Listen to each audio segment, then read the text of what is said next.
My name is Adiz Nwankwo, and I'm not sure if you'll believe me, but I need to tell this story. I've tried to forget it, to bury it under the noise of Lagos life, Danfo horns, church revivals, and the chatter of my colleagues at the bank, but it clings to me like damp cloth on skin. It happened 2 years ago, in 2023, when I took a night bus from Lagos to Onitsha. I've never boarded a night bus since, and I never will again. If you're ever tempted to save a few naira by traveling at night, listen to my story first. It might save you. I was 27 then, working as a cashier at a bank in Yaba. My mother had called me that morning, her voice trembling through the phone. My uncle, Mazi Okeke, had passed suddenly a heart attack, they said. He was the patriarch of our family, the one who held our village together in Niue. His funeral was set for the weekend, and I had to be there. Flights were too expensive, and the daytime buses were booked solid. The only option was a night bus leaving Ohota at 9 p.m. I wasn't thrilled. Stories of robberies and accidents on the Lagos-Onitsha route were common, but family duty called. I booked a ticket with a popular transport company, one with a decent reputation, and packed a small bag. The Ohota motor park was chaos, even at night. Hawkers shouted, selling roasted corn and plastic bottles of Fanta under flickering streetlights. The air smelled of diesel and sweat. I found my bus, a battered but functional 18-seater with God's Time Transport painted in bold red letters on the side. The driver, a wiry man with a stained singlet, was arguing with a passenger about luggage fees. I handed over my ticket, and he barely glanced at me before pointing to a seat near the back. "Sit down, auntie. We day move soon," he muttered. The bus was half empty, which surprised me. Night buses were usually packed. There were maybe 10 of us, an elderly woman with a headscarf, clutching a rosary, a young man in a NYSC cap, scrolling through his phone, a couple whispering in the front row, and a few others, their faces indistinct in the dim overhead lights. I settled into my seat by the window, the cracked leather sticking to my jeans. The air was stale, heavy with the scent of old upholstery and something sour I couldn't place. I plugged in my earphones, hoping Burna Boy could drown out my unease. We left at 9:30 p.m., the bus rattling onto the expressway. Lagos glittered outside, its skyline fading as we crossed the third mainland bridge. I texted my cousin, Chaka, to let him know I was on my way. "Safe journey, Adiz," he replied. "No day sleep night bus no be joke." I chuckled, but his words lingered. The bus was quiet, save for the hum of the engine and the occasional cough from a passenger. The driver turned on a radio, and a gospel song crackled through, something about Jesus na my pilot. I tried to relax, but the darkness outside felt oppressive, like it was pressing against the windows. Around 11 p.m., we stopped at a checkpoint near Shagamu. The police officers, their torchlights bobbing, waved us through after a brief exchange with the driver. I noticed he slipped them something, a bribe, probably. As we pulled away, the road seemed to change. The smooth asphalt gave way to a bumpier path, and the streetlights disappeared. I frowned, peering out the window. The Lagos-Onitsha expressway was supposed to be decent, wasn't it? I tapped the young man next to me, the NYSC guy. "Brothers, this road no be the expressway where we day?" He glanced up from his phone, his face lit by the blue glow. "Maybe NA shortcut," he said, shrugging. "Drivers day do 'em sometimes." His nonchalance didn't reassure me. I leaned forward to ask the driver, but he was hunched over the wheel, his cap pulled low. The elderly woman in front of me was muttering prayers now, her rosary beads clicking furiously. I sat back, uneasy, and checked my phone. No signal. That was odd, there should have been network coverage on the expressway. By midnight, the air inside the bus felt heavier, almost suffocating.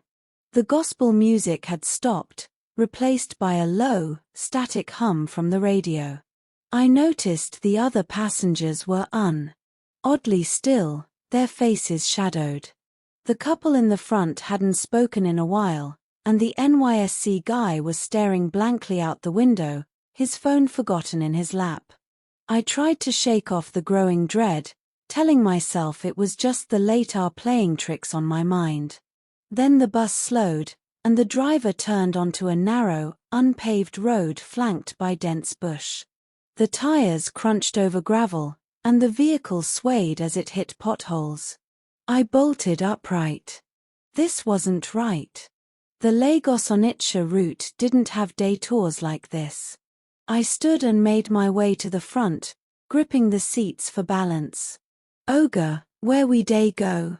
I asked the driver, my voice sharper than intended. He didn't turn, but his voice glenned back at me, his voice low and raspy. "Shortcut," he said. "To avoid traffic." I stared at him, then at the passengers. They were all watching me now, their eyes wide and unblinking. The elderly woman's prayers grew louder, a frantic chant in Igbo. "Oga, wetin you dey do?" I demanded. "Shortcut," he repeated, his hands tightening on the wheel. I noticed they were trembling slightly. I returned to my seat, my heart pounding.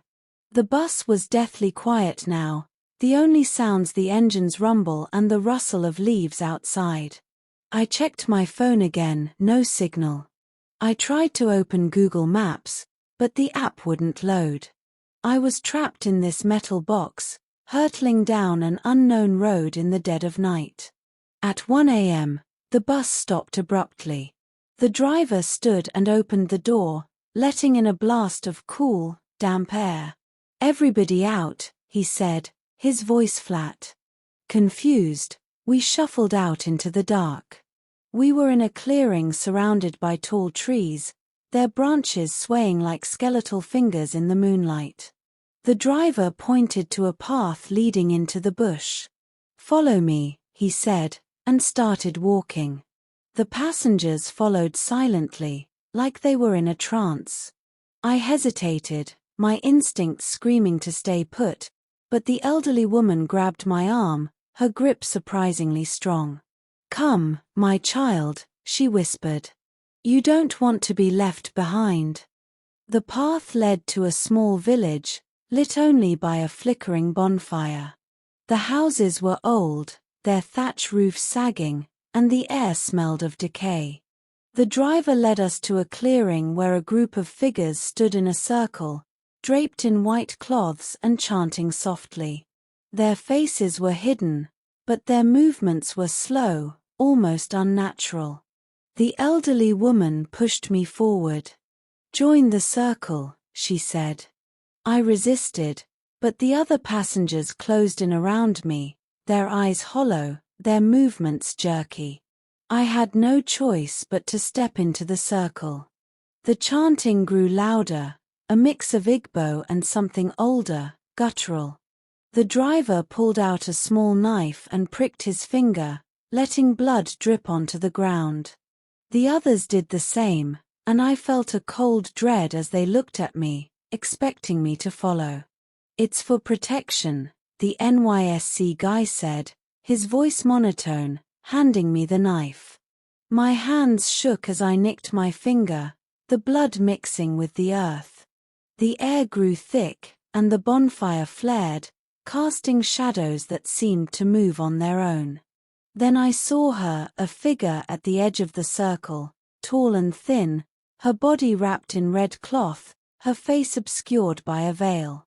She didn't move, but I felt her gaze, heavy and piercing. The chanting stopped, and the driver spoke in a low voice, addressing her as MMA.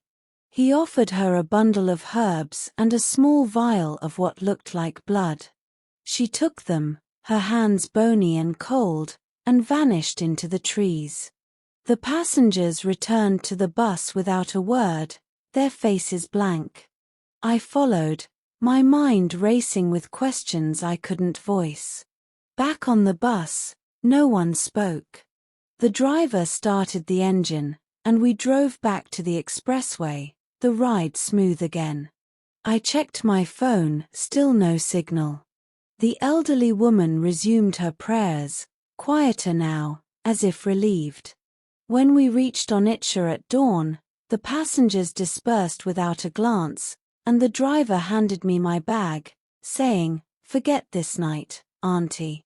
It's for your own good." I nodded, too shaken to argue. When I got to Niue, I told Chaka what happened. He laughed it off, saying I must have dreamt it, but I saw the fear in his eyes when I described the red-clothed figure. "You saw Mma Agwu," he whispered, his voice trembling. "The river goddess. You're lucky you didn't refuse her." He refused to say more, but I later learned from an old auntie that Mma Agwu is a spirit who guards the rivers and demands offerings from travelers. Those who don't comply, disappear. Since that night, I've changed. I can't sleep without checking the windows, feeling her gaze through the glass. My dreams are filled with her veiled face, her voice calling my name in Igbo, soft as a river's flow. I've moved back to Lagos, but I avoid bridges, especially at night. I keep a small pouch of herbs under my pillow, just in case. And sometimes, when I wake, I find drops of blood on my sheets, with no cut to explain them.